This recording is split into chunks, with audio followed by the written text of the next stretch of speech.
नमस्कार, फोरसाइट समाचार में मैं शालीमार जायसवाल आपका स्वागत करती हूं। बाबरी मस्जिद बचाने के लिए सेना तैनात करना चाहते थे शरद पवार। बाबरी मस्जिद पर एक खास रिपोर्ट। शरद पवार ने अपनी किताब अपनी शर्तों पर में बताया है कि कैसे प्रधानमंत्री नरसिम्हा राव एक पूर्व महारानी के वादे पर भरोसा कर कार सेवकों पर सख्ती करने से बचते रहे।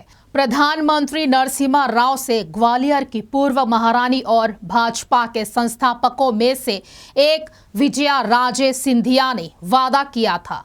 पवार लिखते हैं कि नेशनल इंटीग्रेशन काउंसिल की बैठक में राजमाता विजया राजे सिंधिया सहित भाजपा के वरिष्ठ नेताओं ने अभियान के दौरान कानून का उल्लंघन न करने का स्पष्ट आश्वासन दिया था और उत्तर प्रदेश के मुख्यमंत्री कल्याण सिंह ने लिखित रूप से आश्वासन दिया था कि विवादित स्थल पर किसी भी अवांछनीय घटना को सरकार रोकेगी।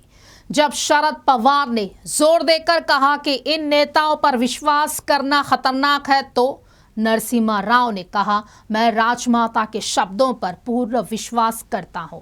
मैं जानता हूं वह मुझे नीचा नहीं दिखाएगी। 6 दिसंबर 1992 को जब कार सेवकों ने अयोध्या में बाबरी मस्जिद ढहाया, तब केंद्र में कांग्रेस की सरकार थी। पीवी नरसिम्हा राव प्रधानमंत्री, शरद पवार रक्षा मंत्री, एसबी चौहान गृह मंत्री और माधव गौड़ बोले गृह सचिव थे। उत्तर प्रदेश में भाजपा की सरकार थी और कल्याण सिंह मुख्यमंत्री थे। वह नरसिम्हा राव निश्चय ही इस तरह का विध्वंस नहीं चाहते थे, लेकिन इस विध्वंस को रोकने के आवश्यक उपाय भी उन्होंने नहीं किए। मैंने भरसक उन्हें यह समझाने की कोशिश की कि विवादित ढांचे को गिराने के लिए कार सेवक किसी भी सीमा जा सकते हैं, परंतु वह इस बात से भयभीत थे कि यदि सेना ने गोली चलाई और कुछ लोग मर गए तो यह हिंसा की आग पूरे देश में फैल जाएगी।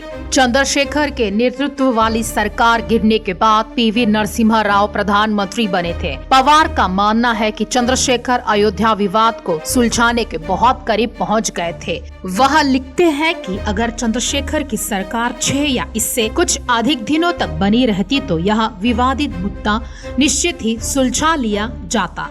इस सरकार के गिरने के बाद अवरुद्ध हुई प्रक्रिया को दोबारा प्रारंभ नहीं किया जा सका। इसी दौरान भाजपा और आरएसएस तथा इनके अनुषंगी संगठनों ने अयोध्या मुद्दे पर पूरे देश में हिंदू उन्माद फैलाने शुरू किया। पवार का मानना है कि प्रदेश में भाजपा की सरकार थी, इसीलिए उन्माद फैलाना आसान हो गया। वह लिखते हैं, विश्व हिंदू परिषद VHP और इसके सहयोगी संगठन जब 6 दिसंबर की परिघटना की तैयारी में लगे थे, तब केंद्र सरकार अनेक चर्चाओं में व्यस्त थी। मैंने इस विषय पर कठोर कदम उठाने का सुझाव दिया।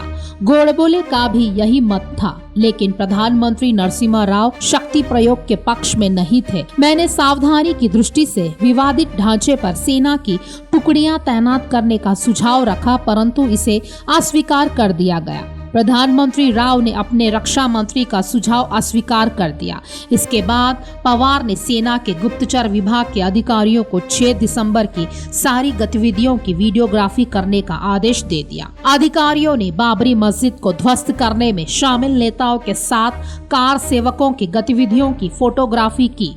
प्रधानमंत्री नरसिम्हा राव, एसबी चौहान और शरद पवार 6 दिसंबर की शाम एक आपातकालीन बैठक में शामिल हुए। इस बैठक में गृह सचिव माधव गौड़बोले ने विस्तार से बाबरी मस्जिद विध्वंस करने की घटना का विवरण पेश किया। बकौल पवार, गृह सचिव ने यह भी स्पष्ट किया है कि भाजपा और अन्य हिंदूवादी संगठनों के नेताओं ने किस प्रकार इस घटना में भूमिका निभाई, जिन पर प्रधानमंत्री ने पूरा विश्वास किया था। पूरी मीटिंग में प्रधानमंत्री केवल अचंभे में ही रहे। खास खबरों के लिए रूबरू होते रहिए हमसे, देखते रहिए फोरसाइट्स।